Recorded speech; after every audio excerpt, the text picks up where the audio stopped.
Hey Suzanne, where are we going? To the Killing Joke. I forgot. Really. Out. We're going out. We're going out. Step 1 in her car. Pick music. We got the superhero mix. But I was looking at Bass Hunter and I was like, hey, Bass Hunter, that used to be a thing. Okay. Alright. This is important. There. Also, this is important. Cartoon Heroes. Yes. Oh, it is a tiny little Look at puppy. it. It's You're so cute. I'm gonna little. cry. Also, it's so bright. I can't see. Impossible. Yes. So, Suzanne, what are you expecting from this movie? Oh, hold on.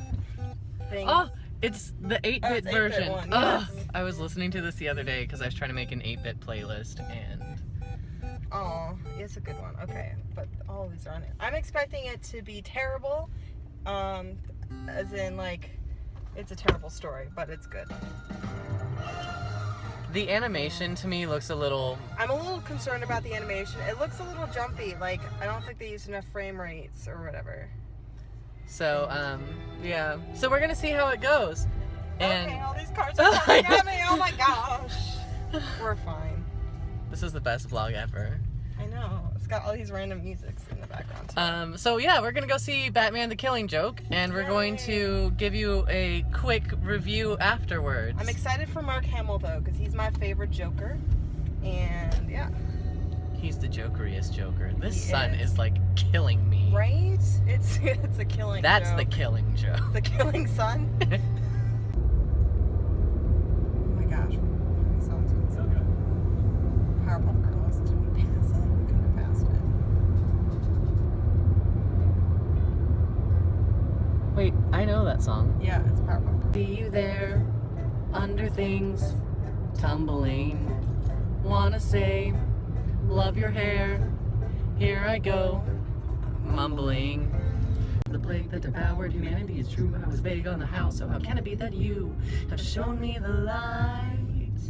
It's a brand new day, and the sun is high. All the birds are singing that you're gonna die. Go hesitate. Ooh, what is it? Oh, Zubat. Ew.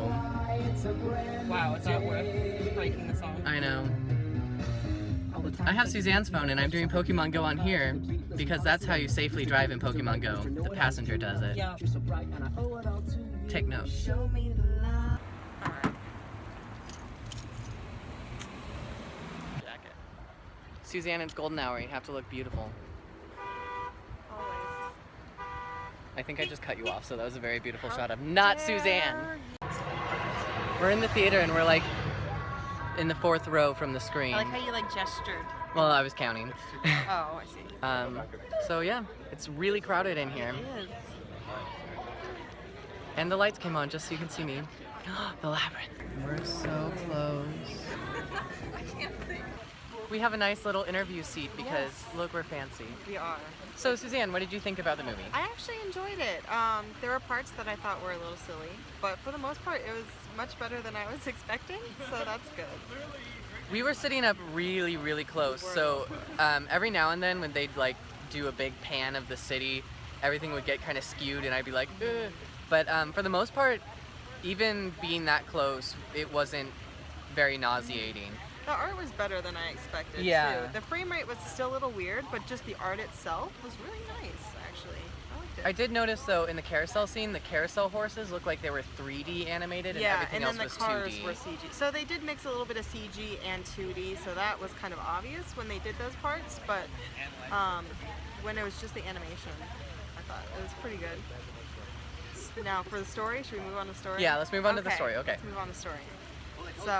So I'm gonna let you explain it. I haven't read The Killing Joke, but Suzanne has. So she's going to tell you about some differences. Okay, so the way the movie was broken up, kind of the first half was about Batgirl and her story. The second half was more about Joker and his story. So the story of The Killing Joke, the comic, is more about Joker. Like, they don't really mention Batgirl at all, besides when the inevitable thing happens to her, which I'm not going to give away in case anyone hasn't seen it or read it. But essentially, bringing Batgirl more into the story, I really enjoyed, because she is such a big part of The Killing Joke without really being part of it. So I was glad that the movie touched on like her point of view in it a little bit more. I'm glad you said that, because I was kind of thinking, like, I really enjoyed the movie. I enjoyed it a lot more than I thought I was going to. But afterwards, when you're watching, there's a documentary afterwards, and when I was watching, I was like, the first half of the movie didn't have anything to do with the second half. Mm-hmm. But now that you say it was really to get Batgirl more into the story, that makes sense. I'm like, okay, that's why it was in there. I mean, I enjoyed it, but... Yeah, it does feel like two different kind of shifts, or two different, like, almost episodes, I guess. So the second half was more traditional Killing Joke, which I think they did a very good job with. The Killing Joke is kind of a terrible story in that just terrible things happen. Not that the story itself is bad, but Joker's a terrible person. We all know this. We love him for it anyways. But I think they did a good job with making it terrible, but also kind of bringing in that backstory, and then like it was still enjoyable. Like it wasn't so bad. Like I don't know. It was Joker bad, but it was still an interesting watch. Right at the beginning, you have like a couple minutes before they do something, and you're like, oh wait, this is an adult film. Yes, there was a couple adult moments. It didn't get, well, I mean, a lot of it was more insinuations than actual showing you on the screen what is happening, which I liked. The comic went a little bit further in some places, and this kind of pulled back a little bit. It was still definitely an R movie with lots of themes, dark themes, and lots of things happening, but they treated the audience as like smart adults. It's like, yeah, you know where this is going. We don't have to obviously show you, which was nice. Yes. I was a little worried about that, but. And I even saw in the documentary, they even backed off a little bit on some of how graphic they were. In some of the storyboards, you could see that they storyboarded for even more graphic, and they were like, we don't need to go that far. The story stands for itself. So it was nice. It was dark without diving too much into that darkness. It was just enough to show that it's there. It viewed the abyss. Yes, but we didn't jump into it, so that was nice. Overall, I enjoyed it. Yeah, it was really nice. It started out with Mark Hamill talking about getting cast as Luke Skywalker and then getting cast as the Joker. And it was a nice way to kind of like introduce the story through how he kind of came to it. And then afterwards they had another documentary about the music, and there's a surprising moment in there where music plays a big part. That it was kind of fun. They talked about that for a while.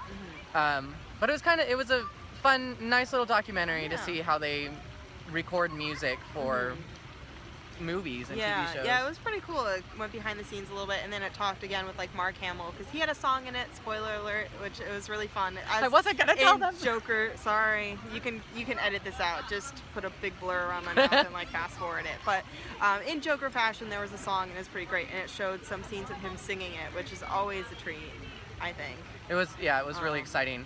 It was really exciting because they did show Mark Hamill like recording, and it's fun to see he's like sitting in this big room, in a big dark room, just talking into a microphone, but he's so animated, and it's really fun to see how intense he is. So even though we only hear the voice, I mean, he puts his all into the Joker, and I was so glad they got him for this project, because he's my favorite Joker. Like, I love him from the Arkham games especially, but it's kind of cool. In the documentary you mentioned earlier with talking about Mark Hamill, it kind of also went through his evolutions playing the Joker, because he did it in like the animated series, and then he was brought back for the Arkham games, and now he's brought back for this. So each Joker is a little bit different, and it's kind of cool to see that transformation of Mark Hamill specifically as the Joker. Yes. All right, so it was Batman: The Killing Joke, and starting tomorrow, which it's going to be out by the time this goes up. It will be available digitally, and it's going to be out on Blu-ray and DVD. The other thing that the comes other with the Blu-ray. I The know, other that's disc weird. that you use as coaster. Yes. No.